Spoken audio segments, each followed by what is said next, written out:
Hey folks, welcome to another edition of the Register Kettle. This week I'm joined by our Asia Pacific editor and resident Aussie Simon Sharwood and senior reporter Tom Claburn to discuss Anthropic's new Mythos AI that, as Tom put it in a story earlier this week, is basically a zero-day generation machine that, if Anthropic's to be believed, could turn the tech world completely upside down. Gentlemen, thanks for joining me to talk about this. Yeah, thank you. G'day. Yeah. So let's get right into it. Tom, you covered Mythos this week in a story. So give us a rundown of what exactly it is and why this has been such a big deal for the AI world this week. Well, I mean, I wish, like everyone else, I could actually see it, but Anthropic hasn't actually public released this thing, citing the danger that it would pose to the security community, Hmm. which is we kind of have to take it on faith. But we do recall that. OpenAI said the same thing about GPT-2. It was too dangerous to release to the world back in 2019. So this is not the first time we've heard this particular line of reasoning. Yeah. I don't doubt that it has been this basically it's a large language model that is very adept at finding software bugs. And as we've seen recently in the past few months, the coding capabilities of these models has gotten to be very good for things like Claude and Hmm. AI Codex and a lot of the Chinese models, Min-Max and Kimi, and are doing very well at coding. The the issue that Anthropic is claiming that this thing will produce all sorts of vulnerabilities. Basically, that they tell all these stories about engineers going out at lunch and having it coming back with a 0 day waiting at the engineer's desk, and based on those findings they say that they just can't release it to the world, but they can offer it to enterprise partners like Apple and Nvidia, and they'll even extend them a bit of credit to run this model, which I assume is probably pretty expensive to run. If you look at the higher end models like Opus, Right. they charge quite a bit for it. So I'm sure that this is going to get to be quite pricey if you end up running this thing.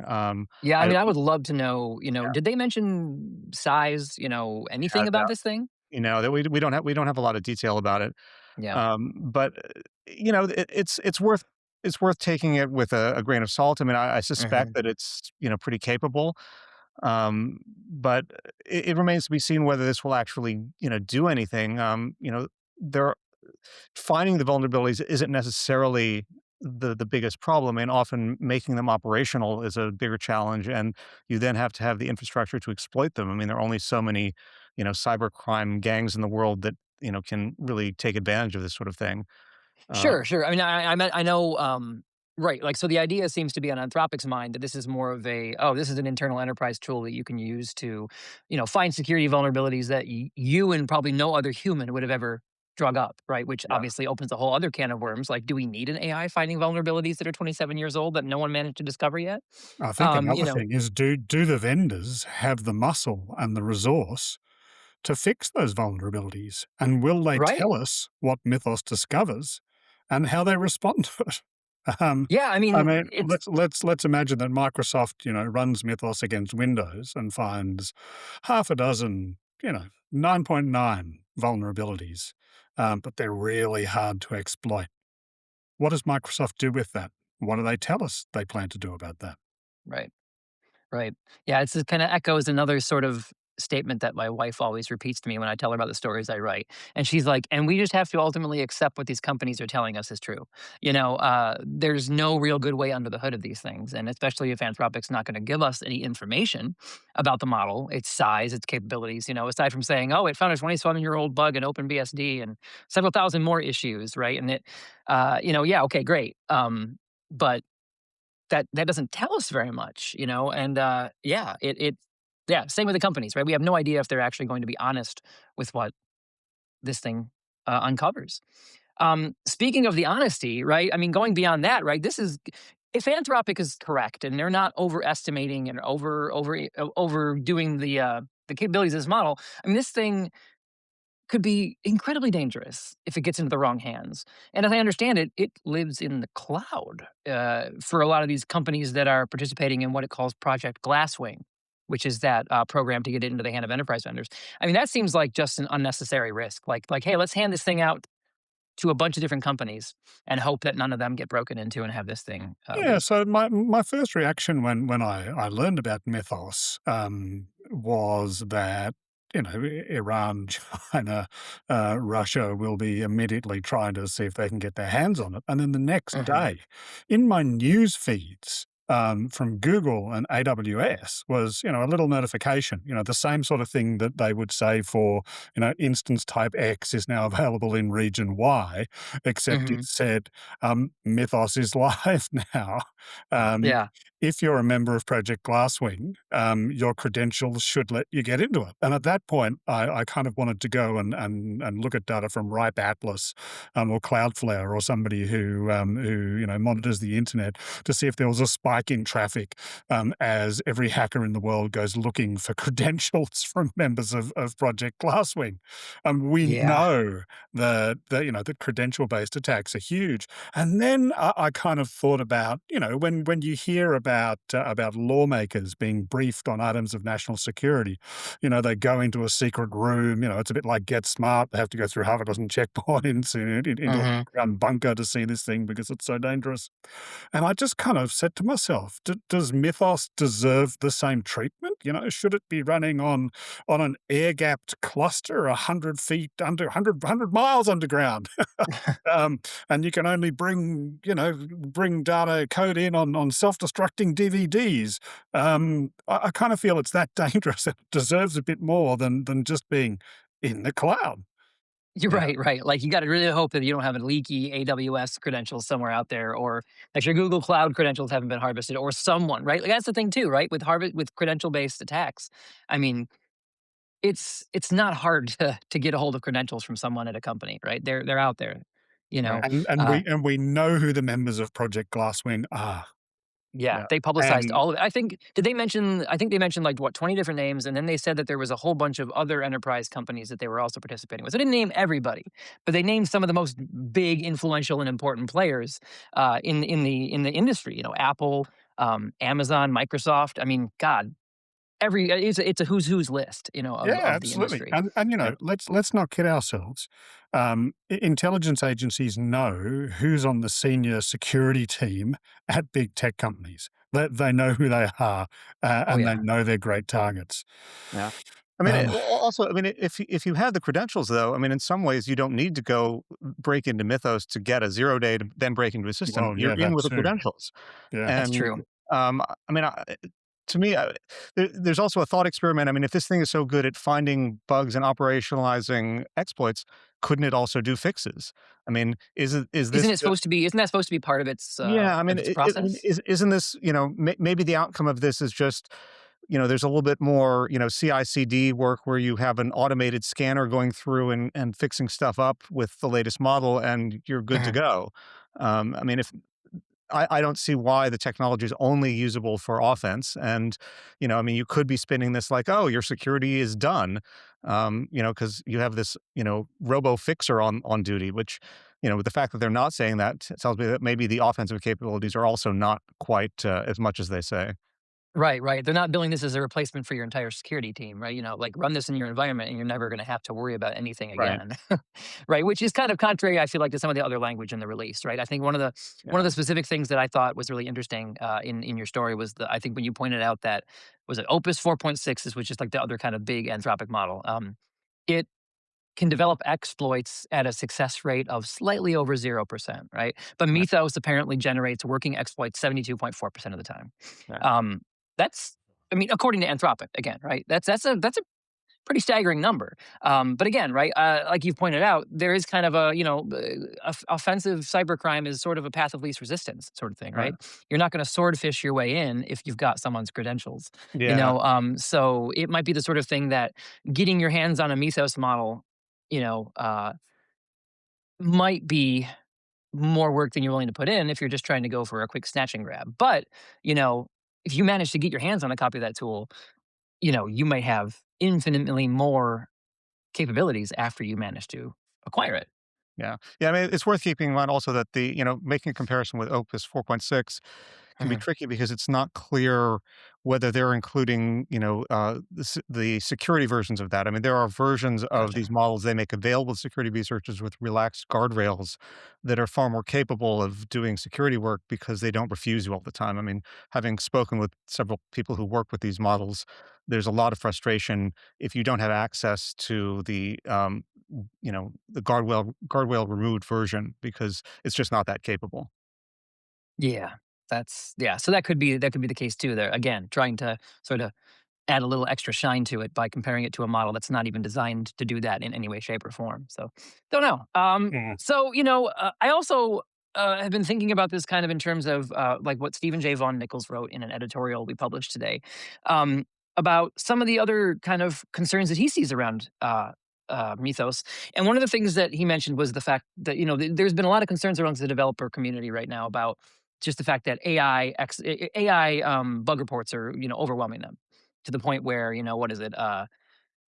Was it the curl project that stopped Yeah. accepting entirely? So it's like there's a serious issue with AI already pushing a glut of bug reports, whether they're valid or not. And I understand they're getting better, but I'm sure there's probably still a lot of chaff to be sorted out from those. I mean, are we looking at a situation where if Mythos becomes something a little more available to other people, we're going to start seeing, are we going to be right back where we started with the overwhelming number of useless, potentially bug reports that are going to just Yeah, drown yeah. open source developers? The Crow project's an interesting case study because they went from being really annoyed with being overwhelmed by bad bug reports to being kind of flummoxed by being overwhelmed by good bug reports. But that's with a caveat that the good bug reports they got are still largely not exploitable vulnerabilities. If you look, I mean, if you Right, look at the list of things that they got, they said they're all valid issues and they deserve to be fixed. They're bugs technically, but they don't represent a security threat.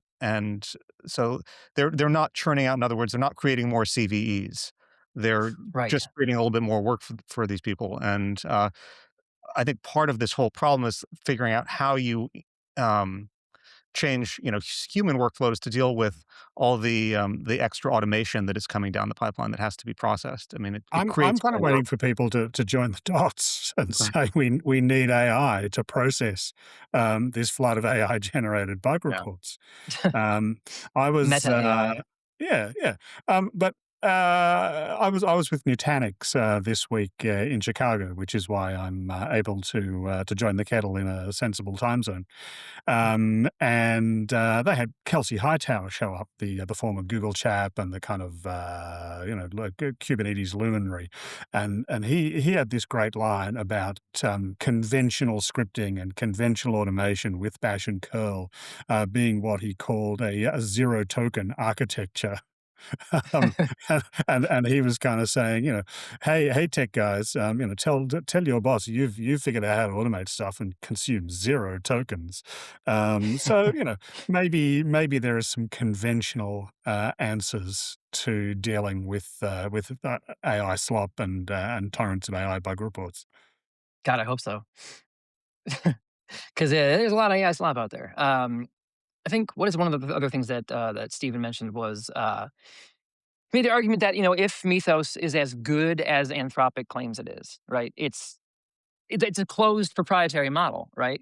And he kind of expressed concern about that too, kind of sticking to the open source kind of side of things, right? Like it's a closed source proprietary model, and we're looking at possibly if this thing is again good as Anthropic says it is, are we looking at a new type of vendor lock-in, right? A new kind of vendor lock-in. Are we going to have again, right? Like you're going to be reliant on this model to do a lot of your security work, right? Then you're stuck with Anthropic for good until someone else develops a similar model. I mean, I don't know. Is that something that you guys think would be a concern at this point, or? I think it's going to give them, a couple months lead. But if you look at Mhm. the lawsuits that they have, or the complaints that they've made about Chinese models distilling them, basically a distillation is a way to copy a model. Right. I would expect that if this thing's ever, publicly available, they will find a way to, prompt it and recreate it, and in their own models. And I don't think it will be an advantage to them for, more than a few months. Yeah, I mean, I think that's probably entirely likely, right? I mean, every time one of these companies comes out with some new innovation, the other ones are right behind them. Yeah. It's it's a constant arms race. So, I mean, I don't know, maybe Yeah. OpenAI will have something to put out like this. I think, um, I feel like I'm forgetting this, but I feel like did Google have some kind of big cybersecurity, AI bot that it put out recently, or am I just completely making that up? Yeah, Can't the name escapes me, but they're Yeah. doing similar work, and I mean, Yeah, they've done quite a few posts about what their AI has found in various projects, so, Yeah. yeah. Look, So they're not the only it's not ones. many years before AI is just a foundational tool, yeah. like a database. Mhm, It's very rare for a vendor to have a truly substantial engineering advantage that lasts for years these days, partly because so much work is collaborative. It comes from open source or academia. mhm, So I think it's going to be, okay, who can build the best business processes around these capabilities? Who figures out how to make automated bug finding a part of a functional DevSecOps practice and pipeline. Um, so let's see who does that. I mean, we know the companies who try to build workplace tools for developers. Um, the Atlassians, the Red Hats, and so on. Let's see what they come up with and how they operationalize this, and then how they make it possible to tap when somebody does take, a little step forward or a few months worth of step forward. mhm. Yeah, yeah. I mean, that will be yeah, it'll be interesting to see how this is operationalized. I don't know, part of me wonders if a lot of this is sort of and again, right, speculating on the nature of the AI market right now, but I feel like maybe a lot of these sort of, "Oh, it'll finally become this useful sort of base layer thing." I feel like that's kind of post-bubble. Like, we need to get rid of a lot of these superfluous kind of unnecessary uses of AI to kind of boil it down to, uh more of its sort of like useless core tech or useful core technologies that we can actually incorporate into other things, as opposed to just talking about the latest chatbot that is wasting our time and generating dumb images. I don't Yeah, know. or, I mean, 2 years ago, it was AI is gonna summarize your meetings and write your to-do lists, and, to be frank, I don't think that really caught on. Uh-huh. It always takes a few years for the really valuable use cases to emerge, and we thrash around for a while before that happens, and some of them will die. I mean, I remember when, Microsoft bought a Twitter clone, um, because, they decided that enterprise microblogging was the new productivity, and Right. that turned out to be a dead end. There will be a lot of dead ends with AI. Yeah, of course, of course. So I guess kind of last to just kind of wrap some of this up, we've heard about this big old model that's or not maybe it's not big, maybe it's small. I don't know. It's probably pretty big. But it's capable of doing some pretty amazing things, just to kind of go over a couple of the exploits that Anthropic singled out. It chained together, what was it, 4 vulnerabilities into a JIT heap spray that was able to escape a render and OS sandbox. They were also able to write a remote code execution vulnerability for FreeBSD, NSF, that granted root access to unauthenticated users by splitting a 20 gadget ROP chain over multiple packets. I'm not too familiar with that inter-security lingo, but those are, a couple vulnerabilities that they said specifically that they called out for things that they discovered using this thing. Big capabilities. Anthropic's claiming, right? And I feel like it's kind of a convenient time for this to come out, right? Anthropic's been having some issues recently. They had the Claude code source leak. They're having their own problems. OpenAI's having their problems. You know, um, while they're both trying to get an IPO rolling, and I feel like any bit of good press they could use right now would be beneficial. And this, to me, seems like a huge way for them to be like, "Hey, look at how good we're doing. Isn't our IPO valuable?" I mean, I don't know. You guys think this is just IPO fodder? Is this a real legitimate tool that we're looking at here, or is this just, is this Anthropic trying to bait some investors? Yeah, it's probably all of the above. Hmm. Yeah. I mean, there's clearly some, truth and value in this. I mean, if it's doing return-oriented programming, attack chains, that's, pretty impressive. Um, but, yeah, at the same time, yeah, all of this happens at a time when, the company is not profitable yet. It's gotta raise some money, and so does its biggest rival, OpenAI. Mhm. So there's gonna be a lot of marketing mixed into the reality. Yeah. Yeah, and I look, mean, I what do I you think it's clear that Anthropic has put a lot of effort this year into content, that emphasizes caution, responsibility. Sam Altman with OpenAI kinda does the tech bro thing, and, Larry, at Oracle does the "this is all gonna be amazing," thing. Anthropic has clearly staked out a position, and I think they've tried to, be as responsible as they can. Well, it's like, "We've got a super weapon, but, we've made it hard to use." right. Um, so maybe, yeah, I think there's a fair degree of marketing in it. But I think that Yeah. when these organizations IPO, they won't have any trouble getting money. Oh, of course not. Yeah. Yeah, I mean, I Yeah, I think it's telling that, just I think it was just today that was reported that, OpenAI is, supporting trying to get some liability exemption from a Illinois yeah, law, yep, about AI liability. I mean, that's, I think, where the rubber meets the road. I mean, if they're releasing this model that's so dangerous, who's gonna be responsible for that? Is it OpenAI, or is Anthropic gonna get an exemption from that? I mean, it's Yeah, that's the yeah, interesting question, is how people will be held responsible for this. a right. friend of mine in Australia, Andrew Birmingham, g'day Burmo, he makes the point that social media products are so dangerous. We've outlawed them in Australia for children, Mhm. um, And and a it whole seems bu- like a lot of people are following suit. and a whole bunch of people are following that. So hearing that OpenAI is trying to escape liability says to me this is a dangerous product. Yeah, Who else is going to raise these liability issues, and what does it do to these businesses? yeah. It's another one of those. It's gonna be an interesting few years to see how this shakes down with, a lack of federal AI legislation in the United States, state laws that are presumably going to, exempt AI companies from responsibility. And from what I recall in seeing that story, there was a monetary threshold for damages, I think. But I mean, it seemed like it was the larger the problem, or like the larger the liability, the there was a certain cap over which you were not liable, which was kind of surprising. Um, it seemed like it was trying to basically take these large companies and yeah, yeah, It's give them a it's complete it, it's exemption. pretty good business, isn't it? You Yeah. steal a bunch of intellectual property to create your products. You borrow a bunch of money to make Hmm. them run. You create a bubble, and then you try to avoid any responsibility. Yeah. It's working so far, sadly, right?